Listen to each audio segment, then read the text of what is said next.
Congress party के नेता राहुल गांधी जी, मंच पर उपस्थित छत्तीसगढ़ के पूर्व मुख्यमंत्री बघेल जी, कांग्रेस पार्टी के नेता प्रमोद तिवारी जी, समाजवादी पार्टी के हमारे जिले के अध्यक्ष लक्कड़ यादव जी, मंच पर उपस्थित समाजवादी पार्टी की सरकार में रहे मंत्री हमारे पटेल जी, किशन दीक्षित जी और बड़ी संख्या में कांग्रेस और समाजवादी पार्टी के नेता जो मंच पर हैं, सभी इंडिया गठबंधन के सहयोगी सभी नेतागण और इस चुनावी जनसभा में आए हुए हमारे सभी आदरणीय किसान भाई, आदरणीय बुजुर्ग, माताएं, बहनें और बड़ी संख्या में हमारे नौजवान साथी पत्रकार बंधुओं, मैं सबसे पहले वाराणसी के लोकसभा के यहां पर उपस्थित आप सबका बहुत बहुत धन्यवाद और आभार प्रकट करना चाहता हूं। मैं देख रहा हूं जहां पंडाल हमारा पूरा भरा दिखाई दे रहा है, वहीं बाईं तरफ मंदिर से लेकर के सड़कों तक पे लोग हैं।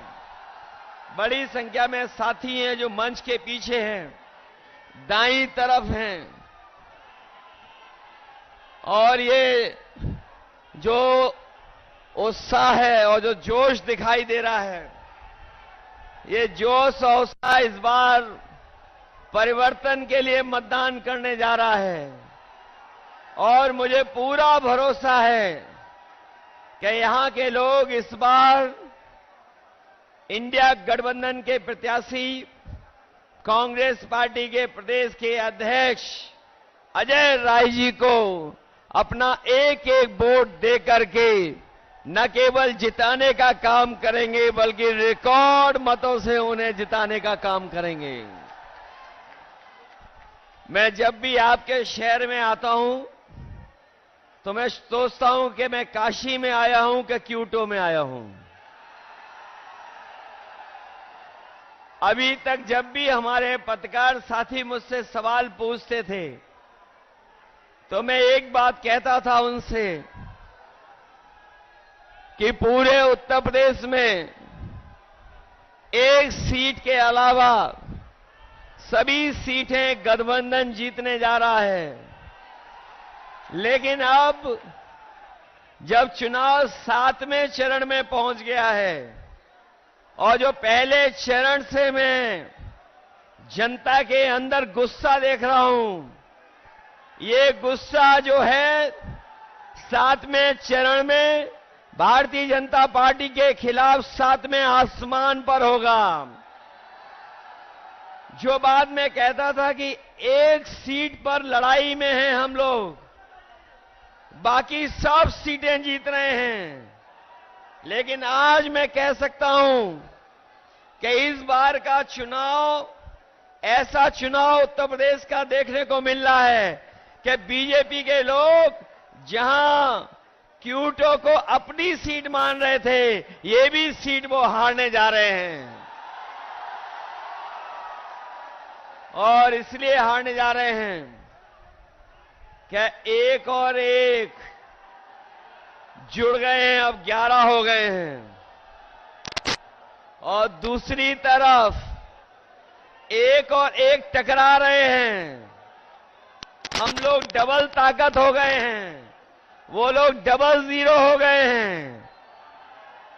जो डबल इंजन की सरकार वाले कहते थे डबल इंजन की सरकार है, लेकिन डबल इंजन की सरकार दिल्ली और लखनऊ वालों ने यहां के लोगों के साथ धोखा करने का काम किया है।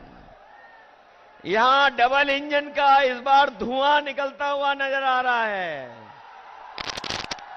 और अगर धुआं थोड़ा बहुत बचा भी होगा तो ये क्यूटो के लोग मिलकर के दोनों इंजनों का धुआं निकाल देंगे।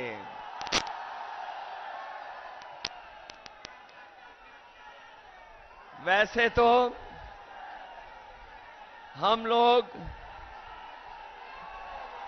आपके लिए लगातार संघर्ष कर रहे हैं और संघर्ष का रास्ता अपना करके आगे बढ़ रहे हैं, लेकिन जो घबराए हुए लोग हैं वो हम लोगों को शहजादा बोल रहे हैं।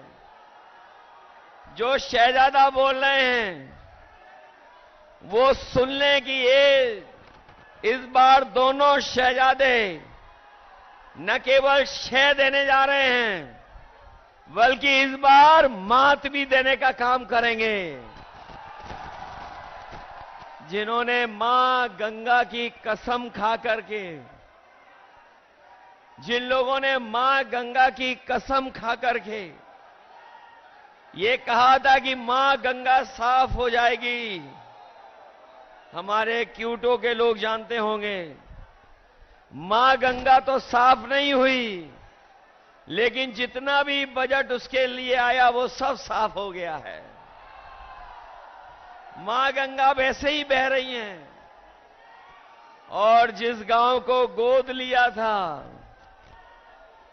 जिस गांव को गोद लिया था उस गांव का तो कोई नाम ही नहीं ले रहा है, उस गांव को कोई पहचानता भी नहीं है।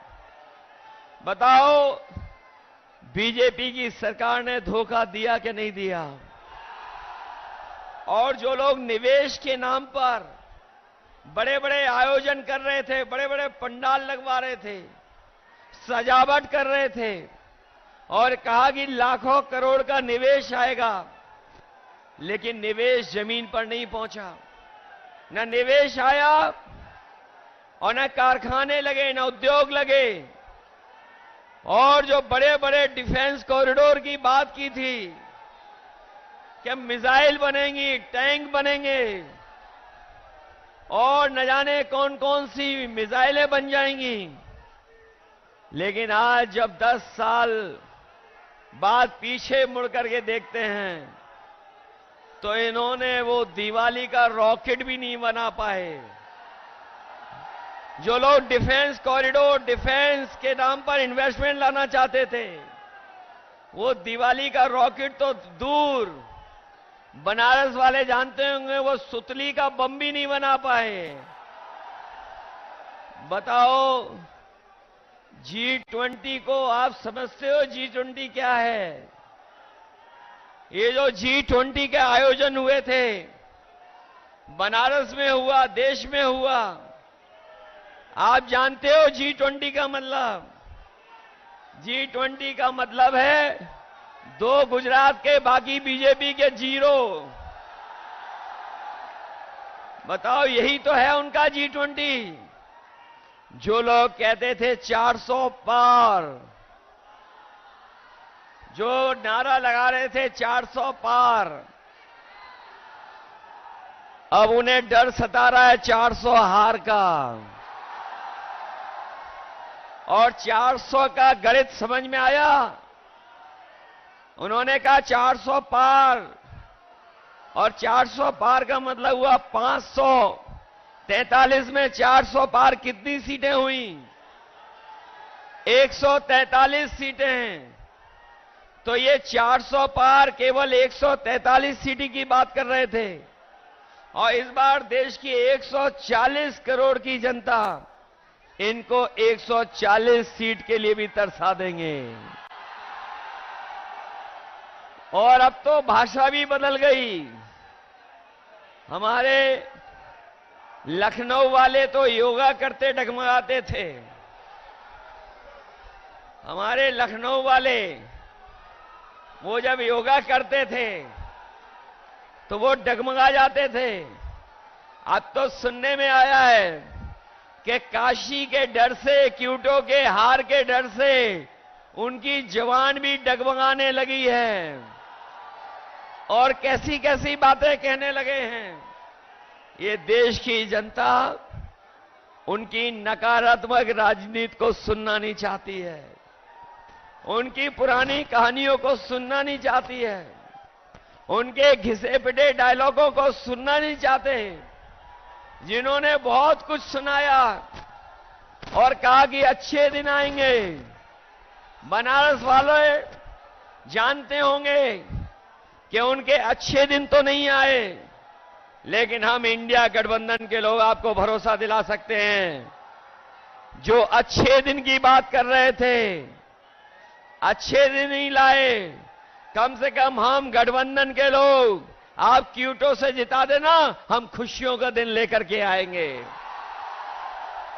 और जो लोग मनमर्जी हैं, जिन्होंने मनमर्जी से काम किया, दिन रात हम लोगों को मन की बात सुनाई। देश की जनता मन की बात नहीं सुनना चाहती है। देश की जनता संविधान की बात सुनना चाहती है, संविधान की बात हो। इसलिए ये चुनाव जहां हमारे आपके भविष्य का है, वही हमारे आने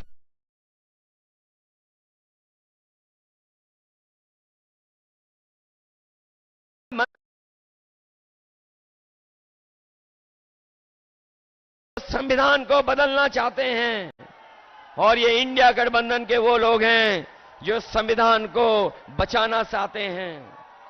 तो इसलिए मैं आपसे कहना चाहता हूं, ये संविधान हमारे और आपके लिए सम्मान दिलाता है। यही संविधान हमें अधिकार दिलाता है। यही संविधान हमें न्याय दिलाने का काम करता है।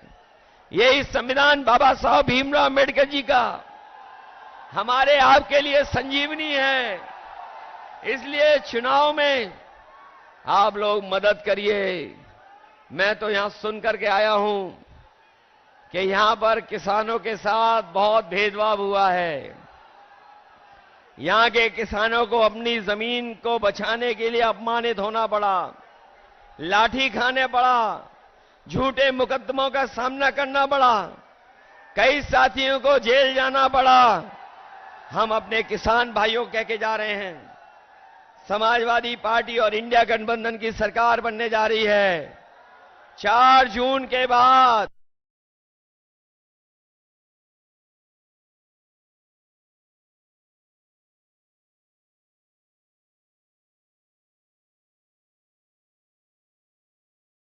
किसानों को मुआवजा दिलाने का काम भी करेंगे। या तो किसानों की जमीन नहीं जाएगी, और अगर जमीन को लेना भी पड़ेगा तो सर्कल की रेट बढ़ा करके मार्केट की कीमत दिलाने का काम करेंगे। हमारे बनारस के लोगों, अभी कुछ दिन पहले बड़ा महिलाओं का आयोजन हुआ था, महिलाओं का कार्यक्रम हुआ था। लेकिन यही जो नारी सम्मान की बात कर रहे थे, वो कुछ कुछ याद दिला रहे थे, लेकिन वही प्रधान सांसद जी ये भूल गए कि अगर बीएचयू में जो बेटियों के साथ जो व्यवहार हुआ था, जिन्होंने घटना की थी, वो सब के सब बीजेपी के लोग निकले थे। वो आप जानते होंगे, बीएचयू में घटना करने वाले लोग, जिन्होंने उस बेटी को अपमानित किया, जिसके साथ घटना हुई, अगर कोई पकड़ा गया था तो वो सब के सब बीजेपी के लोग थे। ये भूल नहीं सकता काशी के लोग। इसलिए जहां हम किसानों की मदद करेंगे, वहीं बेटियों की सुरक्षित माहौल कैसे मिले। और हमारे नौजवानों ने वो समय भी देखा है कि जहां पर हर परीक्षा का पेपर लीक हो गया, कोई परीक्षा सरकार नहीं करा पाई, न केवल परीक्षा करा पाई, बल्कि बड़ी संख्या में हमारे पूर्वांचल के नौजवान पक्की वर्दी पहन करके देश की सेवा करने के लिए दिन रात मेहनत करते थे। वो फौज की नौकरी भी इन्होंने आधी अधूरी बना दी। हम अपने नौजवानों को कह के जा रहे हैं, हम समाजवादी लोग और इंडिया गठबंधन के लोग कभी भी अग्निवीर जैसी व्यवस्था को स्वीकार नहीं कर सकते हैं। जब भी सरकार में आएंगे, वही पक्की नौकरी, वही पक्की वर्दी अपने नौजवानों को पहनने का मौका देंगे। न केवल वर्दी अग्निवीर खत्म होगी, बल्कि नौकरियों को बढ़ा करके ज्यादा से ज्यादा फौज में अपने नौजवानों को नौकरी देने का मौका देंगे। इसलिए मदद करिए आप लोग, मदद करोगे सब लोग। ऐसा तो नहीं हो कि ये जो देश और पूरे देश के भाजपा के नेता आ गए हैं, वो अगर मैनेजमेंट करेंगे तो मैनेजमेंट के चक्कर में तो नहीं फंस जाओगे। ये तो पता होगा आपको कि पूरे के पूरे देश के लोग आ गए हैं, देश के लोग आ गए हैं, वो मैनेजमेंट करने पे लगे हुए हैं। और ये भी सुनने में आया है कि ये बूथ तक नहीं पहुंचने दे रहे हैं वोट डालने के लिए। बताओ हमारे नौजवान साथियों, ऐसा तो नहीं है कि बूथ पर नहीं पहुंचोगे आप लोग? घबरा तो नहीं जाओगे आप लोग? चुनाव चिन्ह तो पता है ना आपको? हमारे अपने सभी समाजवादियों से और कांग्रेस के साथियों से अपील है कि ये गठबंधन के प्रत्याशी अजय राय जी हैं और उनका चुनाव चिन्ह क्या है? कांग्रेस का चुनाव चिन्ह है पंजा की नहीं है। इसलिए मदद करिए, इनकी मदद करोगे सब लोग। ये जो मैनेजमेंट वाला है उससे भी दूर रहोगे कि नहीं रहोगे? अरे जो बदनामी मिली है क्यूटो को, क्यूटो बन गई आपकी कि नहीं बन गई? अगर बिजली किसी ने दी थी तो समाजवादियों ने दी थी। आज बिजली का बिल ज्यादा देना पड़ रहा है। इस शहर को मेट्रो दी थी, वो भी इन्होंने खारिज कर दी, नहीं बना रहे हैं। जो वर्णों को सफाई करने का काम शुरू हुआ था वो उदाहरण बनता, लेकिन उसको भी रोक दिया। आपको याद होगा समाजवादियों ने लैपटॉप दिया था इतना बड़ा आपको, जहां होगा वो आज भी चल रहा होगा।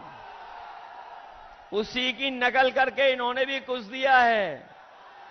हम लोगों ने इतना बड़ा लैपटॉप दिया, इन्होंने इतना दे दिया और इतना रद्दी दिया है कि उंगली घिससे रहो चलता ही नहीं है।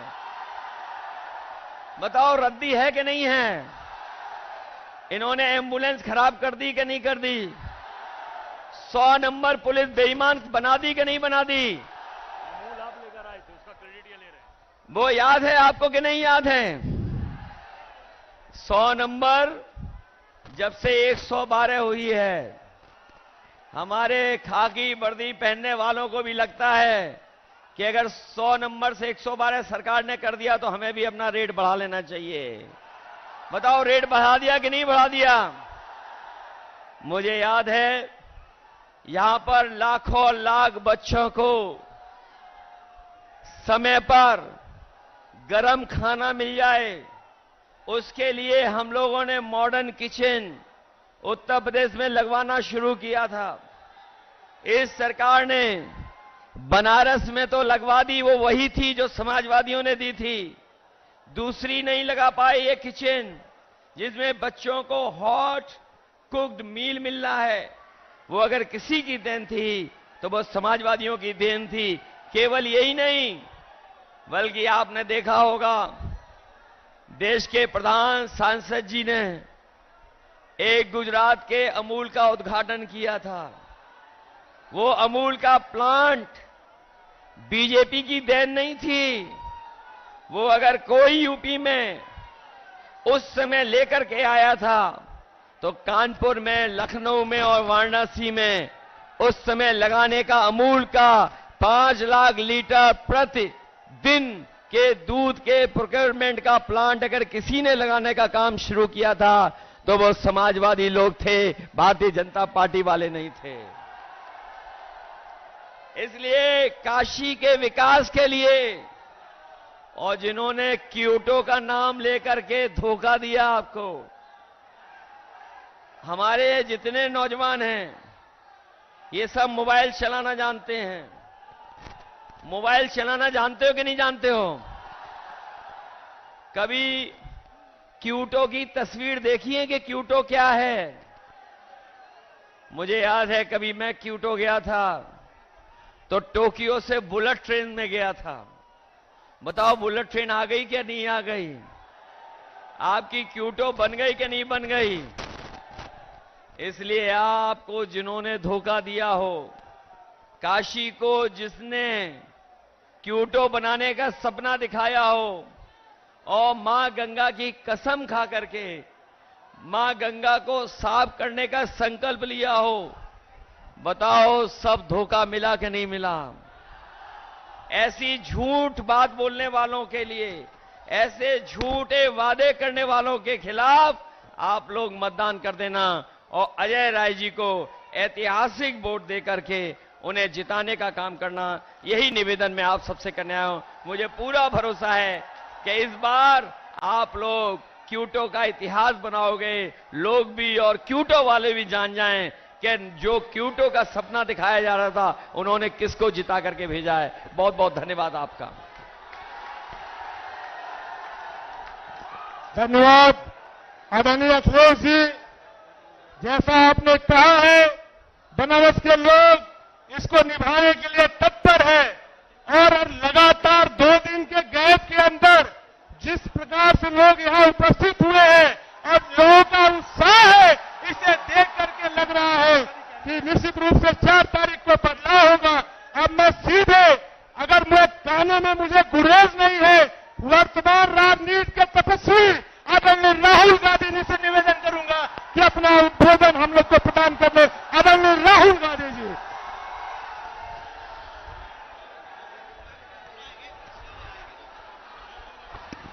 अखिलेश यादव जी, अविनाश पांडे जी, भूपेश बघेल जी, आराधना मिश्रा जी, प्रमोद तिवारी जी, सुप्रिया श्रीनाथे जी, राजेश्वर पटेल जी, सलमान खुर्शीद जी, सुजीत यादव जी, दिलीप दे जी, सुरेंद्र पटेल जी, हमारे कांग्रेस पार्टी और इंडिया गठबंधन के कैंडिडेट अजय राय जी और वीरेंद्र सिंह जी चंदौली से,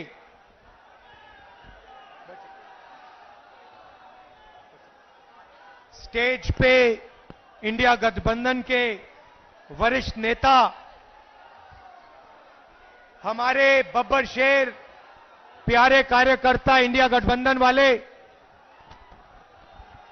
ये जो 2 लड़के छत पे खड़े हैं, आप सबका यहां बहुत बहुत स्वागत। भाइयों और बहनों,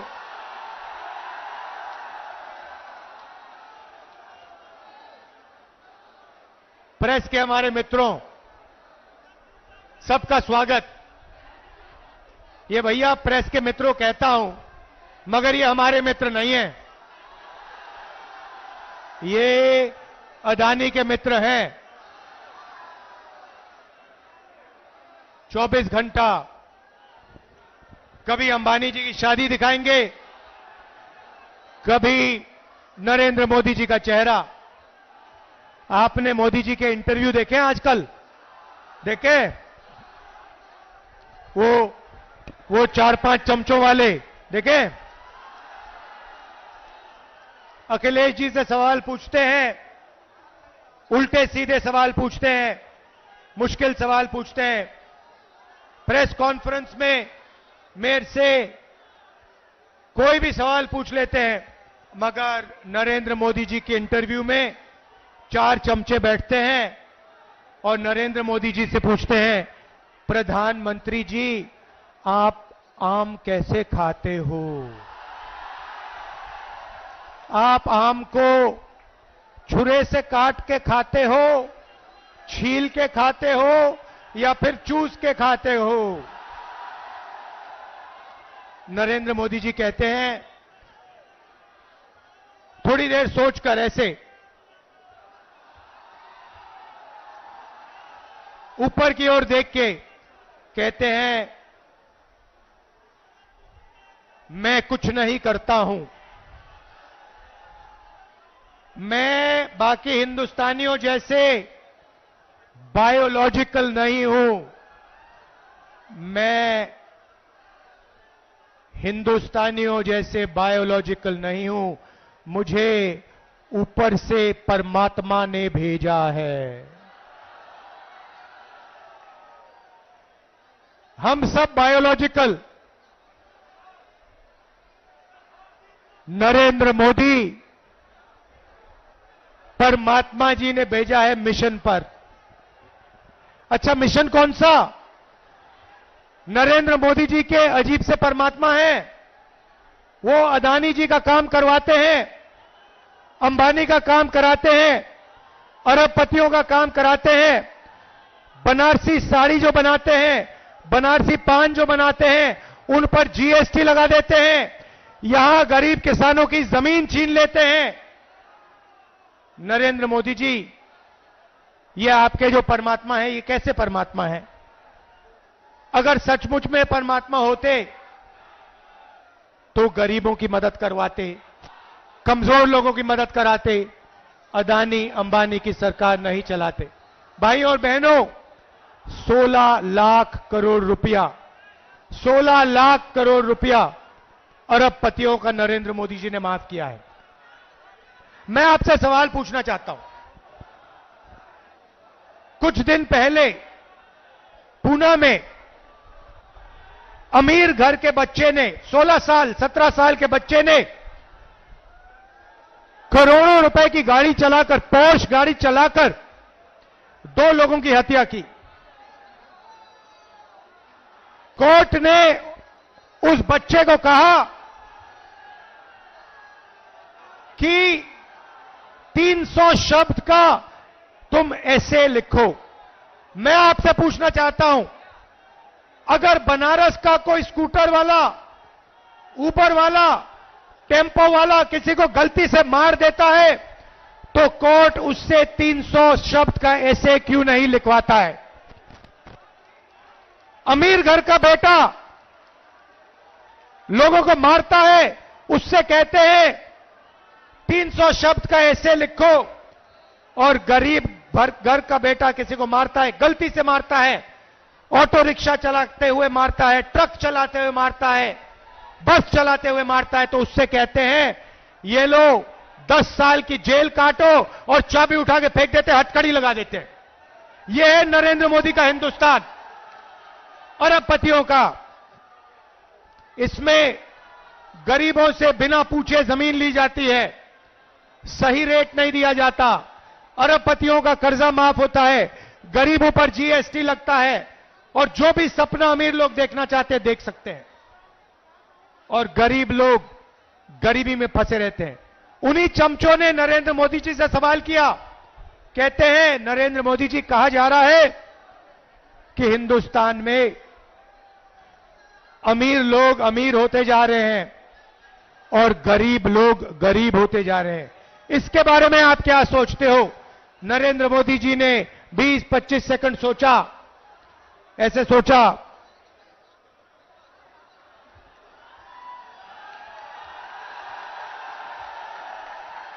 उसके बाद चमचों से कहते हैं तुम क्या चाहते हो कि मैं सबको गरीब बना दूं? नहीं नरेंद्र मोदी जी, हम चाहते हैं कि जो सुविधाएं अमीर लोगों को मिले वो गरीबों को मिले।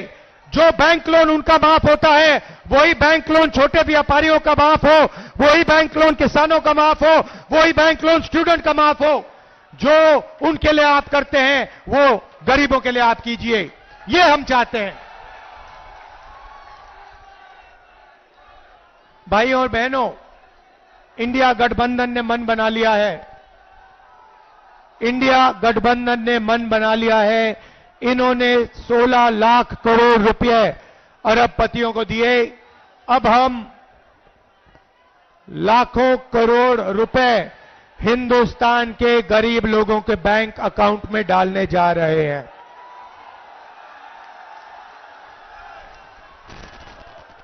महालक्ष्मी योजना, हिंदुस्तान के सारे गरीब परिवारों की लिस्ट बनेगी। हर परिवार में से एक महिला का नाम चुना जाएगा। इस पवित्र काशी में लाखों लोगों के नाम इस लिस्ट पे आएंगे। जिनकी जमीन छीनी गई है उन परिवारों के नाम इस लिस्ट पे आएंगे। जिन पर गलत जीएसटी लगाई गई है उन परिवारों के नाम इस लिस्ट पर आएंगे।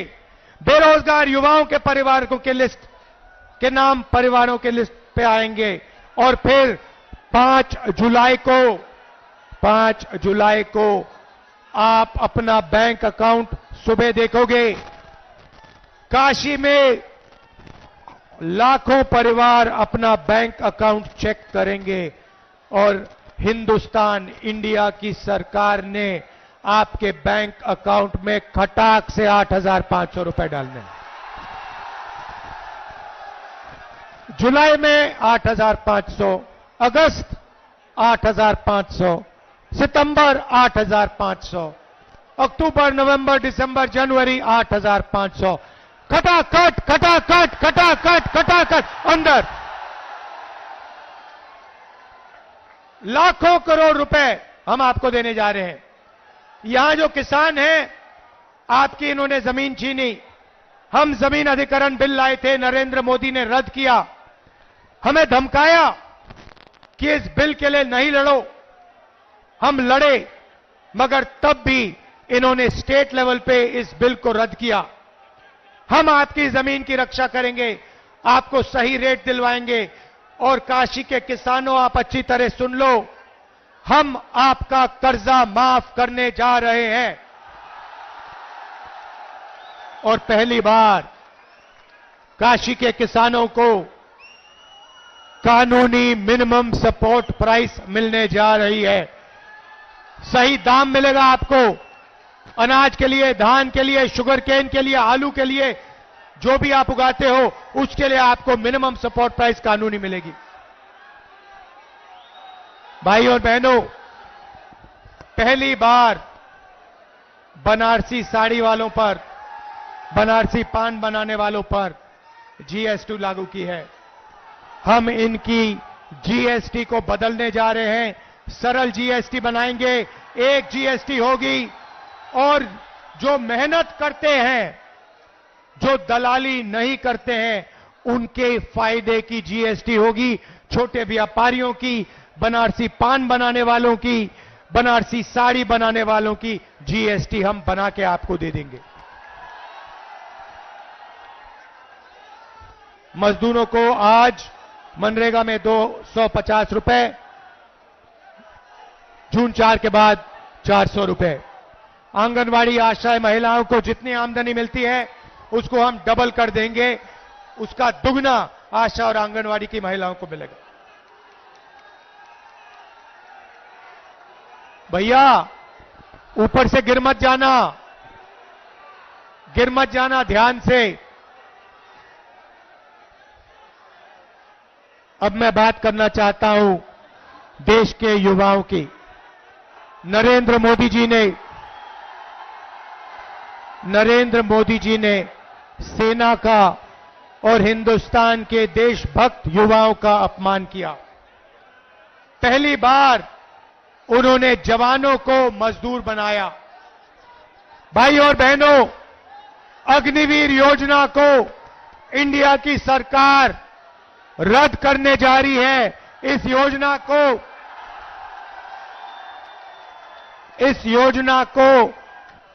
4 जून के बाद इस योजना को हम ऐसे फाड़ कर कूड़ेदान में फेंकने जा रहे हैं।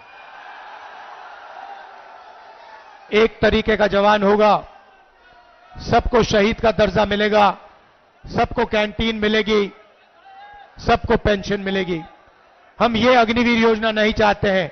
अग्निवीर योजना के माध्यम से नरेंद्र मोदी जी चाहते हैं कि अमीर घर के बेटों को, बच्चों को पेंशन मिले, शहीद का दर्जा मिले, कैंटीन मिले, परिवार की रक्षा हो। और गरीब घर के बच्चों को कहा जाए, शहीद होने के बाद उनके परिवारों को कहा जाए कि हिंदुस्तान की सरकार आपकी देखभाल नहीं करेगी, आपको पेंशन नहीं मिलेगी, आपको शहीद का दर्जा नहीं मिलेगा। ये योजना बेकार की योजना है, नरेंद्र मोदी जी की योजना है। इसको हम खत्म करने जा रहे हैं, कूड़ेदान में फेंकने जा रहे हैं। बेरोजगार युवाओं को हमारा पहला काम 30 लाख सरकारी नौकरी देने का होगा। खाली पड़ियां आपके हवाले कर देंगे। भाइयों और बहनों, सच्चाई यह है कि नरेंद्र मोदी जी ने नोटबंदी की, युवाओं से रोजगार छीना। छोटे व्यापारियों को खत्म किया, स्मॉल मीडियम बिजनेस खत्म किया, अरबपतियों को फायदा पहुंचाया। युवाओं को हम पहली नौकरी पक्की योजना देने जा रहे हैं। बैंक में खटाखट 8,500 रुपए, साल का 1 लाख रुपए, बेहतरीन ट्रेनिंग, 1 साल की नौकरी, बैंक अकाउंट में 1 लाख रुपए, प्राइवेट सेक्टर, पब्लिक सेक्टर, सरकारी अस्पताल, सरकारी कॉलेज, सरकारी ऑफिसेज में। हिंदुस्तान को बदलने की 2 योजनाएं हैं। पहली नौकरी पक्की, महालक्ष्मी योजना। भाई और बहनों, इसके पीछे सोच है। उन्होंने अरबपतियों के बैंक अकाउंट में पैसा डाला, अरबपतियों ने इस पैसे को अमेरिका में, जापान में, दुबई में खर्चा। हम आपके बैंक अकाउंट में पैसा डाल रहे हैं, आप इसको काशी में, वाराणसी में, उत्तर प्रदेश में, बाकी प्रदेशों में खर्च करोगे, शहरों में, गांव में खर्च करोगे। T shirt, shirt, pant, mobile phone, जूते, मोटरसाइकिल, स्कूटर, मोबाइल फोन, ये चीजें खरीदोगे। जैसे ही आप ये प्रोडक्ट्स खरीदना शुरू करोगे, वैसे ही हिंदुस्तान की अर्थव्यवस्था शुरू हो जाएगी। फैक्ट्रियां एक बार शुरू हो जाएंगी, मेड इन इंडिया होगा, मेड इन चाइना का मुकाबला होगा, और उन्हीं फैक्ट्रियों में हिंदुस्तान के करोड़ों युवाओं को रोजगार मिलेगा। हम हिंदुस्तान की अर्थव्यवस्था को जंप स्टार्ट कर रहे हैं, चेन बना रहे हैं। गरीबों के बैंक अकाउंट में पैसा डाल रहे हैं, किसानों के बैंक अकाउंट में, मजदूरों के बैंक अकाउंट में, महिलाओं के बैंक अकाउंट में, बेरोजगार युवाओं के बैंक अकाउंट में पैसा डाल रहे हैं। आप ये पैसा खर्च करोगे, फैक्ट्रियां चालू हो जाएंगी, मेड इन इंडिया होगा, इन्हीं फैक्ट्रियों में आपको रोजगार मिलेगा। हिंदुस्तान की अर्थव्यवस्था खटाखट शुरू हो जाएगी।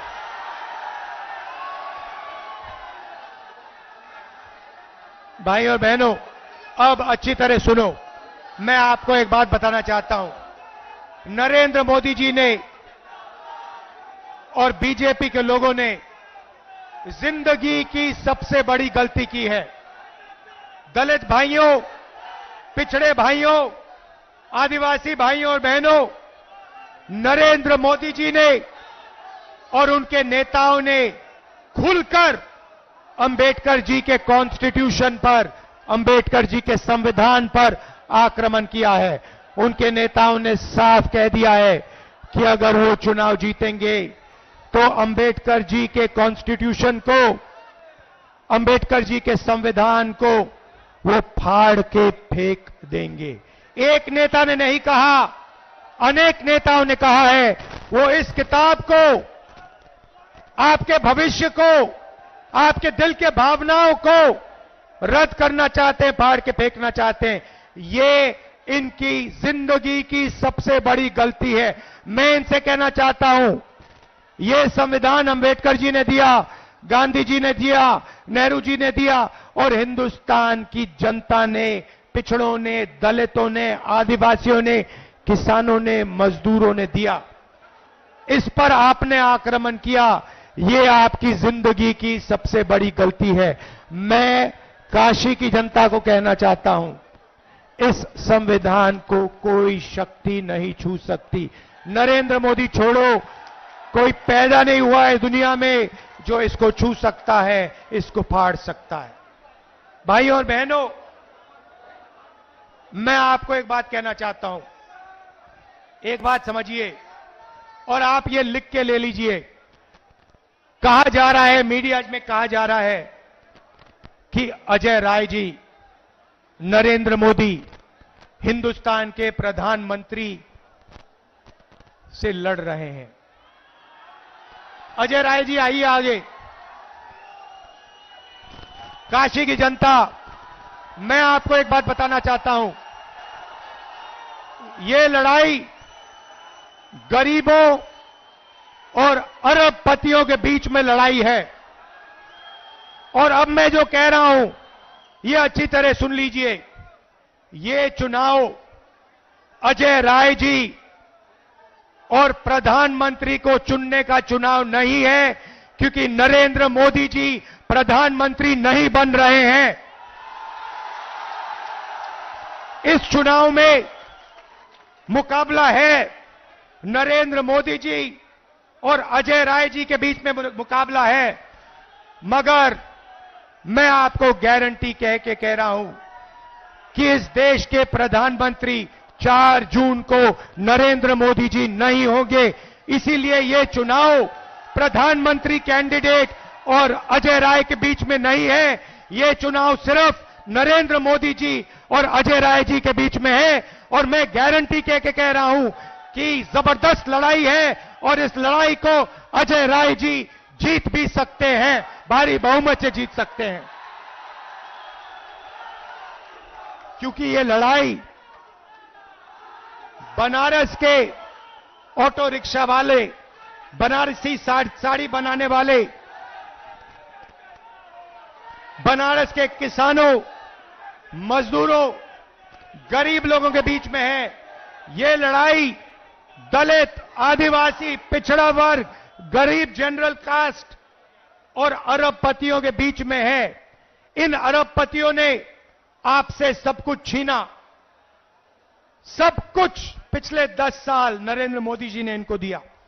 आपके एयरपोर्ट, आपके पोर्ट, आपका इंफ्रास्ट्रक्चर, सड़क के कॉन्ट्रैक्ट, डिफेंस इंडस्ट्री, अग्निवीर योजना अदानी जी के लिए बनाई गई है, हिंदुस्तान के जवानों के लिए नहीं बनाई गई है। तो याद रखिए जो मैंने कहा है, ये चुनाव, ये जो वाराणसी का चुनाव है, इस चुनाव में हमारे कैंडिडेट अजय राय जी जीत हासिल करेंगे। आप सबका दिल से धन्यवाद। समाजवादी के कार्यकर्ता, कांग्रेस पार्टी के कार्यकर्ता, इंडिया गठबंधन के कार्यकर्ता, आप सब मिलकर लड़ रहे हो, बहुत गर्व होता है। भारी बहुमत से अजय राय जी को जिताइए। नमस्कार, जय हिंद, जय उत्तर प्रदेश। सभी लोग बैठे रहिए।